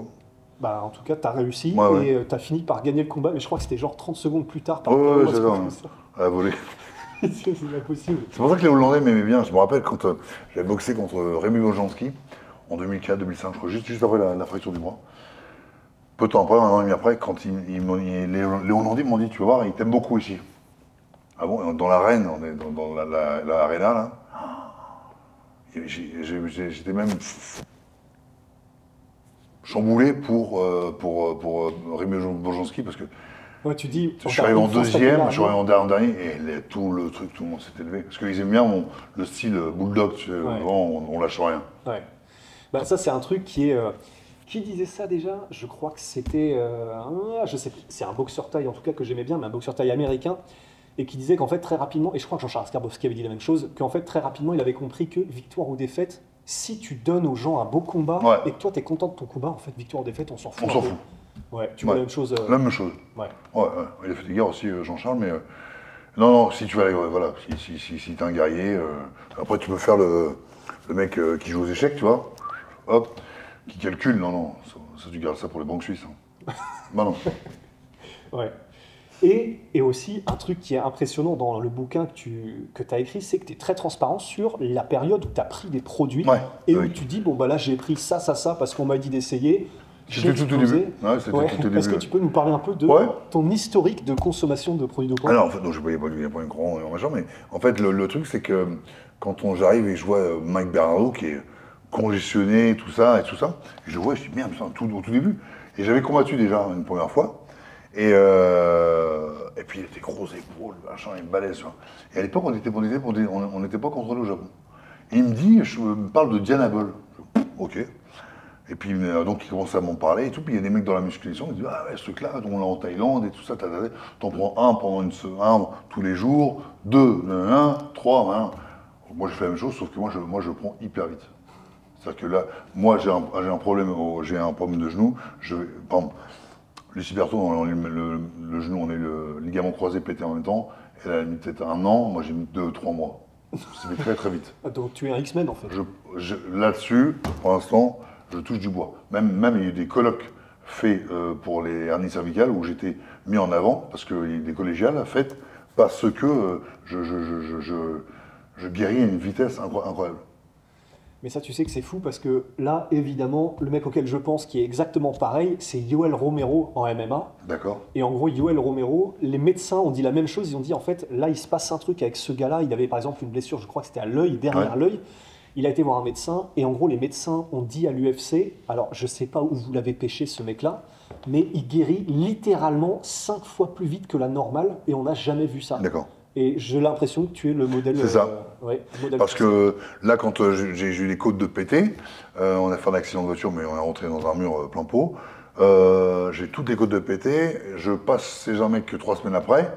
Et le mec il me dit on a reçu un appareil, comment dirais-je, un nouveau scanner, un radio-scanner où est-ce qu'on voit tout. Et j'ai pas le temps d'y aller. Je fais j'y vais quand même j'y vais dans la semaine, ils me font le truc, là je vois toutes mes os se péter, là les 3 derniers où il y a même des débris partout, ok. Au bout donc ça c'est 3 semaines, donc 3 semaines après, donc on est à 1 mois et demi de l'accident, je décide de demander à mon docteur, j'ai envie d'y retourner. Je passe sur un truc, il se passe quelque chose. Je vais voir la dame me dit, il y a combien de temps que vous avez eu votre accident? Ça fait 1 mois et demi. Elle me dit non. Puis là, je vois que vous êtes venu il y a 3 semaines. Non, arrête, non, elle dit pas ça. Elle me dit 1 mois et demi, mais non, c'est pas possible, il n'y a rien qui ça se recolle au bout de 3 mois. En plus, votre âge, vous, 4 mois. Ah bon, merde. Ok, bon. Et je dis non, je veux. Je prends l'ordonnance, j'y vais, parce que je sentais quelque chose qui n'allait pas.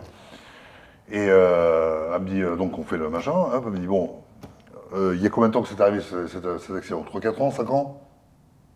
Non, je lui dis, il y a 1 mois et demi. Il n'y avait plus rien du tout. Là, pareil, j'avais une cervicale C6, C7 de pété. Donc, je ne pouvais plus me servir de mon bras droit. Je vais me faire opérer donc une cage, mettre une cage dedans. J'ai fait 2 infiltrations. Après, j'ai pris une petite bouteille de 0,5 de cristalline. J'ai essayé de la porter. Quelqu'un m'aidait derrière pour étendre le bras. J'ai fait ça 5-6 fois. Toutes les heures, je fais ça 5-6 fois. Parce que sinon, je ne pouvais pas le tendre. Et après, au bout de 2 semaines, j'ai pu tendre le bras, toujours avec cette petite bouteille de 0,5. 1,5 litre, 2 litres, et puis so on and so on. Maintenant, il y a une kettlebell de 20 kg où j'isolais vraiment le triceps. Voilà. Enfin, tout ça pour te dire que donc, pour les produits, donc, je vois ce mec-là avec des machins, et le mec qui faisait du rugby d'Afrique du Sud, il me dit prends ce truc-là et tout. Moi j'ai été donc je vais en Thaïlande, je vois ça, je prends ça, ça va donner des machins, des boutons partout, et puis ce qu'on appelle des beach tits, tu sais. Donc puis je vais regarder. En fait, après donc lui s'est fait contrôler, Mike, et puis ils ont mis des contrôles avant et après. Okay. Donc après on a été. Ok. Attends, ce que j'entends les gens, oui, attends, je prends des produits, mon pote, j'aurais des seins comme ça, j'aurais les roupettes des raisins de Corinthe, et puis voilà, donc bon. Et non, puis j'aurais... Non, mais ils voient j'ai un physique comme ça. Est-ce que Francis, tu dis que il a été, quand j'entendais Francis, enfin, avec Fernand, quand on était à Vegas, il se faisait contrôler tous les 4 jours. Ouais. Tu vois? Ouais. T'as des mecs qui, voilà, c'est comme ça, c'est comme ça. Tu les vois, les mecs qui se dopent tout le temps. Voilà, donc le truc, c'est... Et puis donc, j'ai cette période-là où ça a duré, mais ça n'a pas été longtemps. C'était... Peut-être allé sur 3 mois, et je bougeais plus. J'étais un bonhomme. Ouais, c'est ce que tu disais dans ton Je pouvais combat plus. contre Non, mais Guillaume, je en pouvais fait. pas, non. Ouais. Non, je pouvais plus. Ah non, j'étais mort. Ouais. Ah non, et puis après, donc c'est pour ça qu'ils ont mis... Après, il y avait eu beaucoup de mecs qui se sont fait attraper, et donc ils ont dit avant, après. Comme ça, pour tout ce qui est cocaïne, amphétamine, so on and so on. Après, en France, j'ai eu le truc. Alors, en France, ça me fait rigoler, parce qu'en France, ils sont venus... normalement, tu sais, quand ils te contrôlent, ils te notifient. Un peu comme quand la police t'arrête, ils te notifient, ils te mettent sur la route. Voilà. Donc si tu dis, tu te mets sur le côté. Donc le fait de faire ça, sur le côté, ils te notifient que tu dois t'arrêter. En France, la FLD, c'est pareil. Ils te notifient. C'est-à-dire qu'ils te font signer un papier. Ou ils sont dans ton vestiaire, coucou, c'est nous, ils te font une surprise. Ouais. Mais ça, généralement, non. Ils te signent, tu signes avant de monter sur ring, tu signes un papier. Comme ça, tu sais qu'après sur ring, voilà. Moi, ils l'ont pas fait. C'était à Évreux. Il y avait 300, 600 personnes devant la table. Ils n'ont pas pu passer. Oui, on est, avec leur carton rouge, on est, genre. Il n'y a personne qui passait, parce que, en plus, moi, je partais à l'hôpital pour mon pied. Ils m'ont mis 1 an parce que je m'étais substitué. Je substitue à rien, je ne savais même pas que vous étiez là, puisque vous ne m'avez pas notifié. Comment voulez-vous que je m'arrête? Ouais. Et en plus, il y avait que des mecs, je te dis pareil, tu sais, les petits poils là qui sortent du truc là. Ça recommence, d'accord? Donc ils mettent 1 an. La Fédération française de kickboxing m'a aidé quand même parce que j'ai pu combattre à Saint-Tropez dans les 2 mois, tu vois, le temps que ça se passe. Donc je combats à Saint-Tropez, là ils me retirent du sang, du machin, les choses, il remontait 6 mois. J'ai eu 0. Ok? Quand j'ai fait le truc de MMA, 0. Donc voilà. Et là, comme j'ai fait, ah bon? Ben moi je vais essayer de faire appel. Je vais faire appel. Vous faites appel? 2 ans. Oui, 2 ans.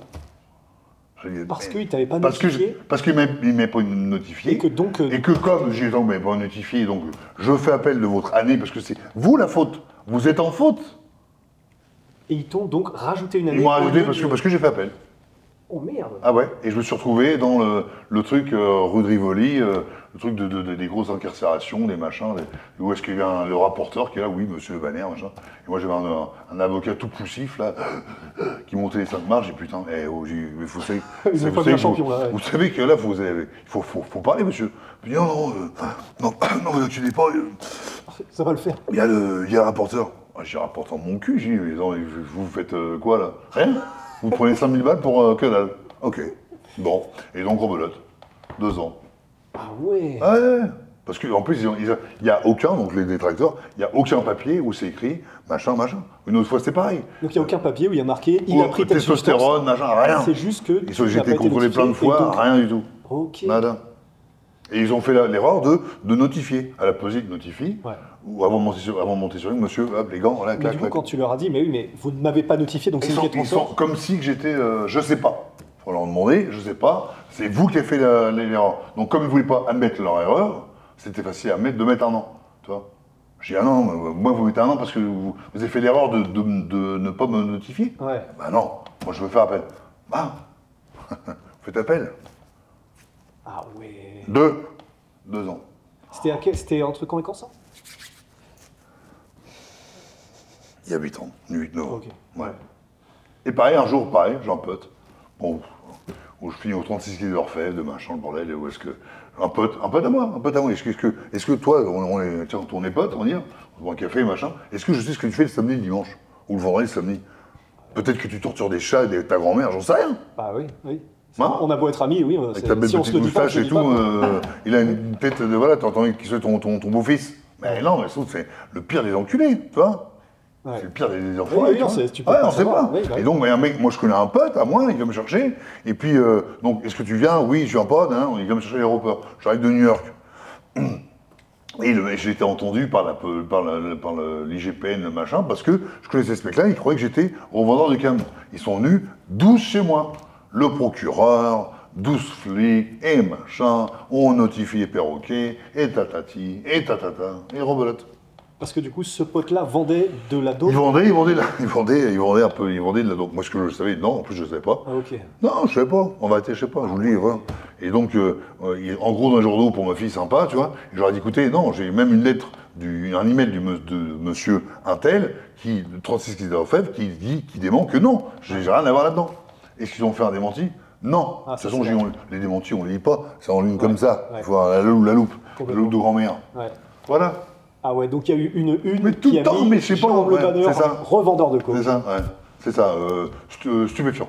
Ah ouais. Oh, ben, oh, les gars, j'ai dit, écoutez, il faut venir avant, là, vous aurez peut-être pu vous servir, mais. Bah non, mais là, maintenant, c'est trop tard, les copains. Ah ouais. Ça peut un peu le seum, ça fait. Bah, c'est pour ça que j'ai un peu. Ouais, Oui, en fait, c'est ça. On commence à comprendre petit à petit que Ouais. tu vas attendre un peu à la casquette, quoi. ouais. Ce que je te propose, parce que comme ça, après, on sera tranquille, Ouais. parlons un petit peu de la MMA Academy. Et comme Ah. ça, après, on n'aura plus le stress de Ouais, potentiels horaires. Et surtout que donc, est-ce que tu peux nous parler de ce projet? On a dit en début, en introduction, c'était un petit peu un Ultimate Fighter à la française, ce show qui a, pour le coup, permis à l'UFC d'arriver là où ils en sont aujourd'hui. Avec Stéphane Bonnard contre Forrest Griffin, à l'époque, Ouais. qui avait tout changé. Ouais. Et donc là, vous avez ce projet-là, il y a Morgan Charrière, il y a toi, il y a Greg MMA, il y a T'es là. Taylor Lapillus. Est-ce que tu peux nous parler un petit peu de ce projet? Bah, ils sont venus vers moi il y a de ça un an et demi, ouais. Ils sont venus vers moi, et puis je les ai carrément balancés avec mon associé, donc Jérôme Bouffard.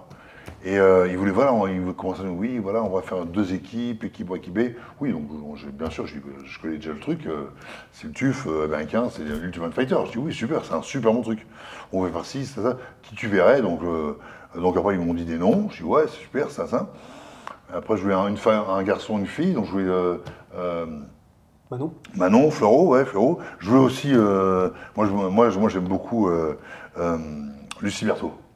Je trouve ça, j'aime bien, je trouve qu'elle c'est une battante, Énergique. Et tout. énergique, Ouais.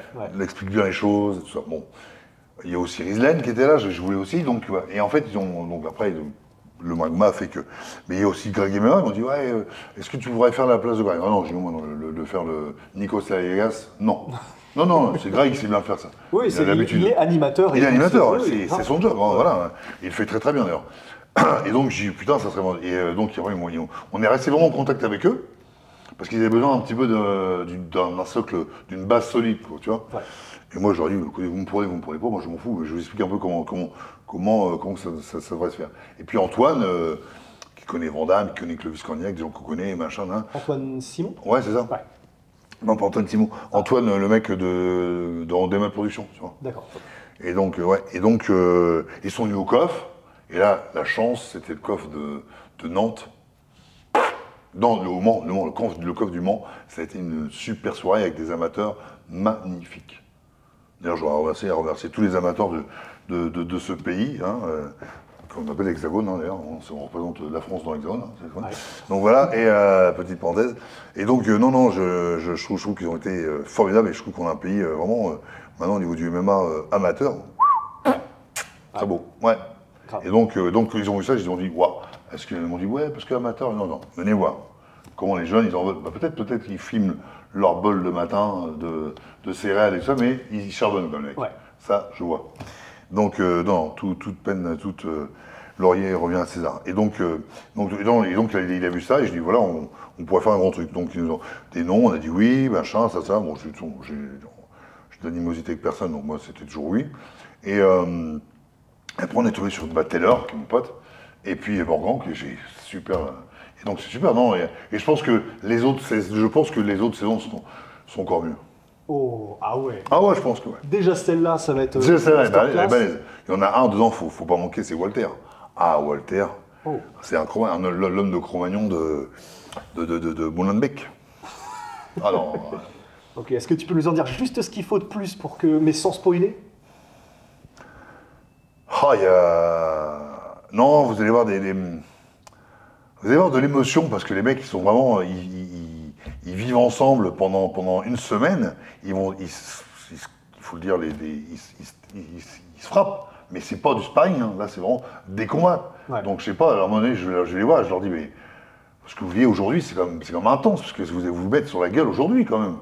Et toi, tu es là, et vous avez pris une petite déjeuner, ça souvent ensemble, et dans les 3 jours qui ont précédé, peut-être toi, peut-être que tu pensais que tu n'allais pas le combattre, vous le rencontrez maintenant, et là, vous allez vous rencontrer. Hein. C'est quand même. Ouais, c'est joli, spécial, ouais. ouais. Non, puis il y a une policière, pareil, qui était qui était haut placée, je pense, même championne au niveau de amateur, je pense qu'il y a 1 an ou 2. Elle était super forte. Il y en a une autre, pareil, qui est Marion, là, qui pareil, je lui dis surtout les enfants, vous allez combattre dans le coffre numéro 8 à Nancy ce week-end, s'il vous plaît, restez tranquille. Eh ben non, donc genou pété, Ah ouais. ouais, genou ligament qui est un peu distendu, voilà. Non. Ça donne une idée de l'intensité. Ah ouais, non, vous allez, ouais, franchement, les combats, même avec Greg, on était waouh, parce qu'en plus les caméras, non, waouh, là je te dis waouh. Ok. Il y a même un moment donné, j'ai un projet, vous allez voir bientôt, mais putain, je me dis, les mecs là, ils sont forts, et je les garde. Ok. Ah, pour les autres fédérations, les autres organisations, j'ai déjà tout signé. Ok. Obligé. Ouais, Parce donc, que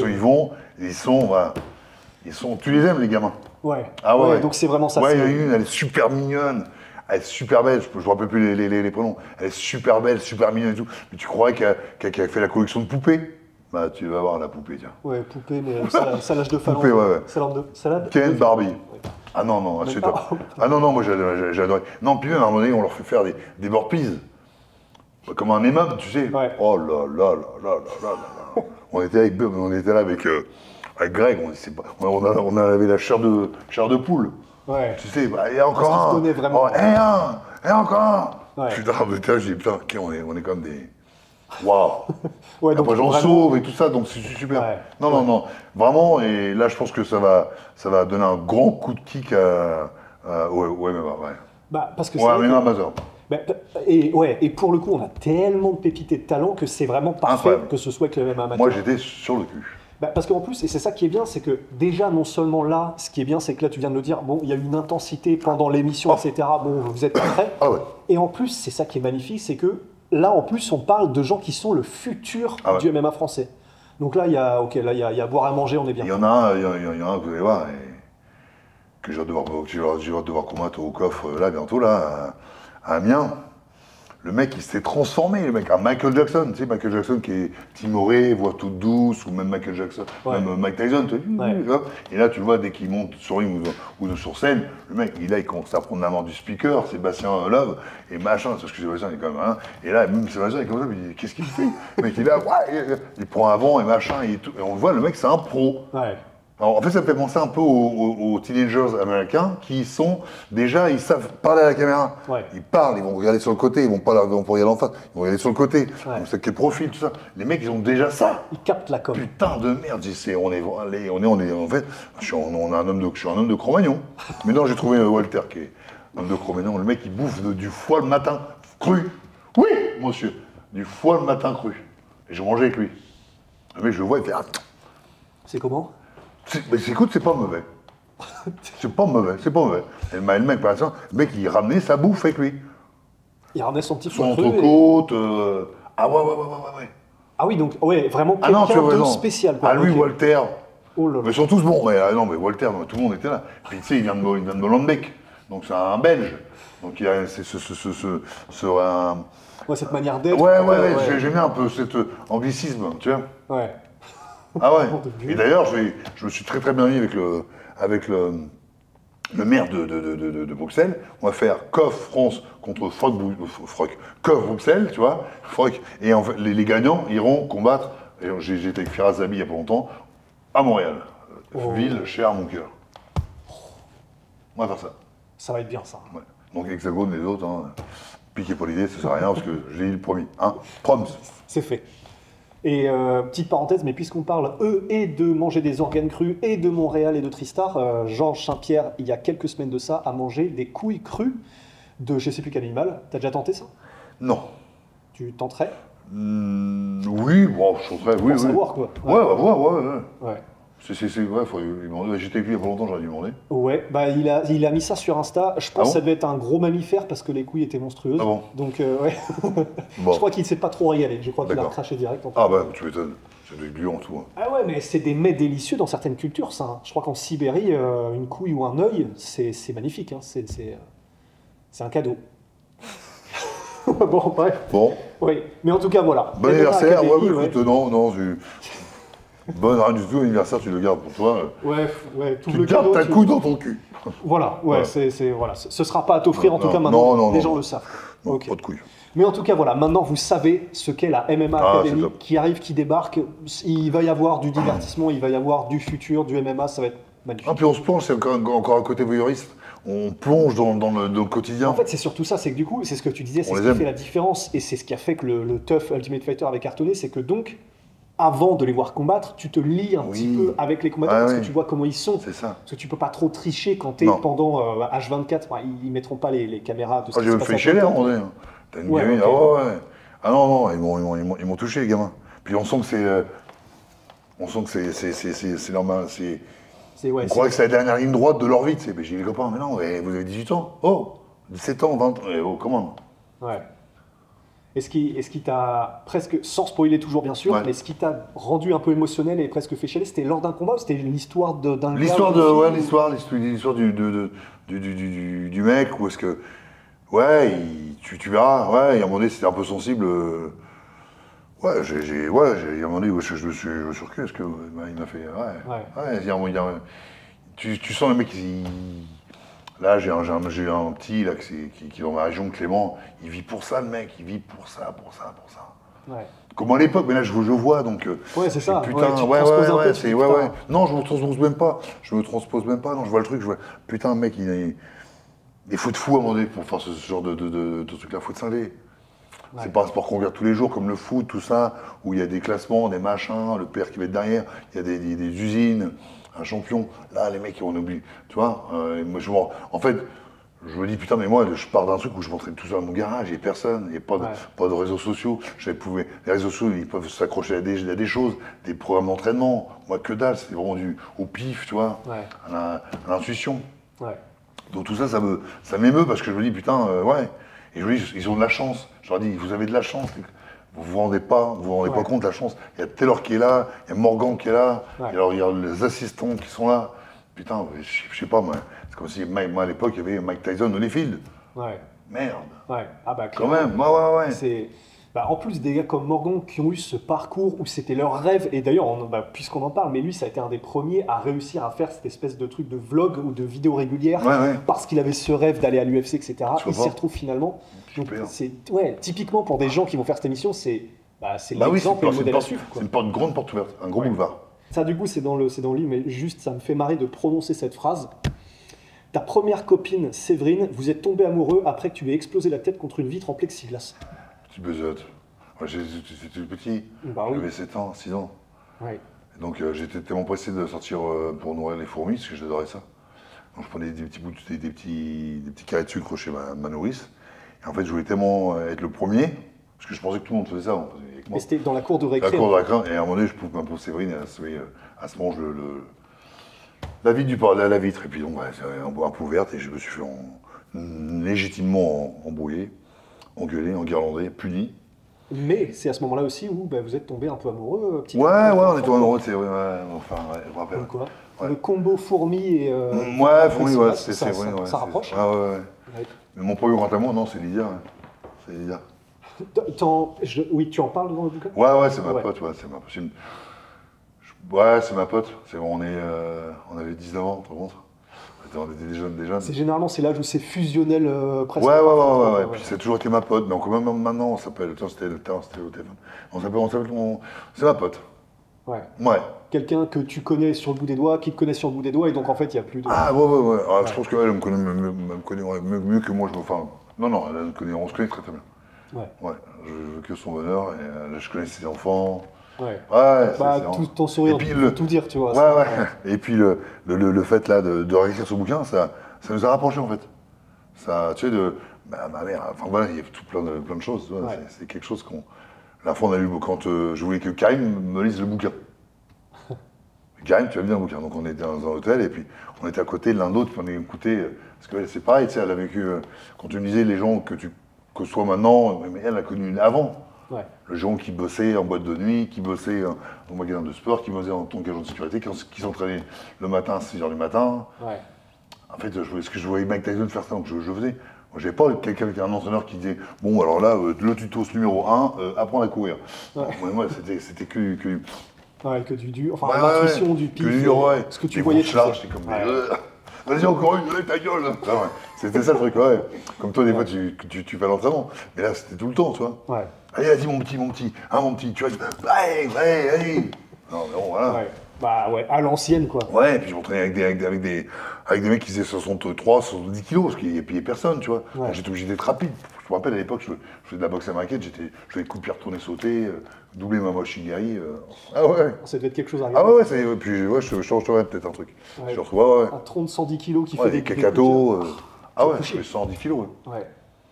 Ah, c'est rigolo. Ouais. Bon, Voilà. je vais pas relancer parce que là tu me dis cacato. J'ai envie de penser au moment où tu voulais te faire virer de ton collège, du coup tu as mis un cacato Ah, dans ouais. les. Mais le problème c'est qu'en fait il y a tellement d'anecdotes, donc voilà, lisez le bouquin, Ouais. ce sera plus simple.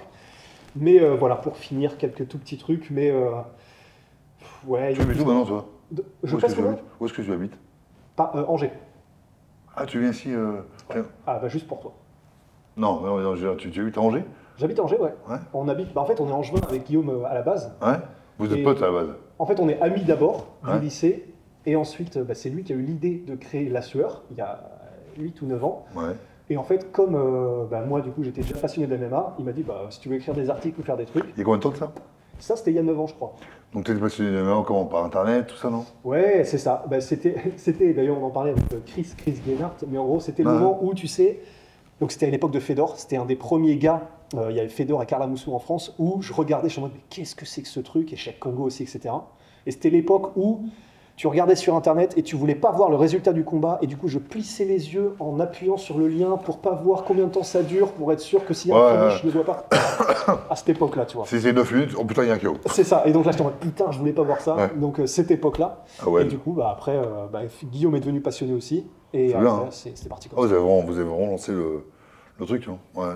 Bah, on est arrivé au bon moment. On a travaillé comme des yinches. Ouais, ouais. Et du coup, bah, ça donne ça aujourd'hui. Ouais, Donc, c'est on, cool. on est content. Ah, je suis content. Ouais. Mais, et donc, allez, juste pour la petite chips, mais est-ce que tu peux nous décrire aussi Ah oui, d'ailleurs, parce que ça, je veux savoir aussi, la première compétition que tu fais de light contact de karaté, donc c'est censé être un peu à la touche et tout, Ouais. et bah, tu mets KO le mec direct. Je peux KO, ouais, c'est à Paris. Mais pourquoi Bah parce que moi, ça faisait 3 semaines que j'étais inscrit dans un club de boxe américaine. Je faisais du karaté que Shotokan. Et puis donc là, bah, les nerfs, quoi. On m'avait pas expliqué les règles. Donc on m'a dit c'est de la boxe américaine, du full contact à l'époque. Donc c'était porte d'Italie, je crois, ouais. Et attends. Donc c'est lequel mec qui dit l'important c'est de participer, Merde. qui est Carpentier. Les Jeux Olympiques, là, non, c'est Non. pas Carpentier. Coubertin. Merci. Ça, stade de Coubertin. Mais bon, après, mais qu'est-ce que c'est bon de gagner aussi. Voilà. Hein, l'important c'est de participer, mais bon, qu'est-ce que c'est bon de gagner. Bref, donc ils ont oublié. Et donc voilà, et ça c'est Coubertin. Et je m'inscris, machin, je me fais l'échauffement, et puis le mec, on y va, puis le mec, il fait c'est vraiment le karatéka. Moi, je fais ça, gauche, droite, gauche, le middle, boum. En fait, le middle, il prend là, il rip sur son endroit, et il se le prend en pleine tête. Ah, donc Et c'était pas complètement ta faute. Tu voulais mettre un middle, et juste, Oui, non, mais accidentellement, il a pris dans la tête. Et après, donc, j'ai été récupéré pour faire encore une autre compétition de light contact. Et là, j'ai vu Jean de Frenette, Rico Fus, et là, j'ai vu, putain, les coups de pied, quoi. Ça, j'étais. Ouais. Donc, j'ai toujours voulu être souple, et non, j'ai pas. Oui. J'ai pas les hanches. Oui, parce que tu n'es pas connu pour mettre des high kicks. Non, mais à l'époque, oui. Quand je faisais 102, 103 kilos. Ouais. Ouais. Ah ouais. Ah, je mettais des coups de pompe phénoménaux. Ah bah, des tu coups de pied. m'étonnes. Tu sais, à la refus, je sautais. Pouf. Ah bah d'ailleurs, c'est ce qui avait donné lieu à la fameuse citation avec Tyson. C'était quoi déjà? Il a goûté. Si tu me mords les oreilles, tu goûteras mon 45. Voilà, c'est ça. Tu Le vas goûter. 44, il reste à la maison. Ouais. Oh, c'était magnifique. Bon bah là, On est bien et je sens que si on continue, vraiment littéralement, on pourrait faire encore 4 heures. Et il faut que tu ailles au théâtre Ouais. aussi. Bon, Vincent Designer. Donc, en tout cas, voilà. Le livre, j'allais dire Tokyo Drift, non, ça c'est Fast and Furious, rien à voir. Tokyo Vice. Tokyo Vice, donc le Tokyo livre. Fight. Ah, donc j'ai dit en plus une connerie. Ouais. Oui, parce que là j'étais avec la version PDF et donc j'ai pas la couverture. Tokyo Vice, tu sais, Tokyo c'est Vice. qui parle aussi des Yakuza, d'ailleurs. Qui est un truc, Kabuchiko, le quartier. C'est pour ça. Os. Mais là, c'est pour ça. Vraiment, vous allez vous régaler. Et encore, moi, il m'en reste à découvrir. C'est ça qui est magnifique. Donc, Tokyo Vice et l'émission dans laquelle tu apparaîtras et dans laquelle donc, tu seras un des piliers, MMA Academy. Bah, Jérôme Le Banner, merci pour tout. Os. Magnifique.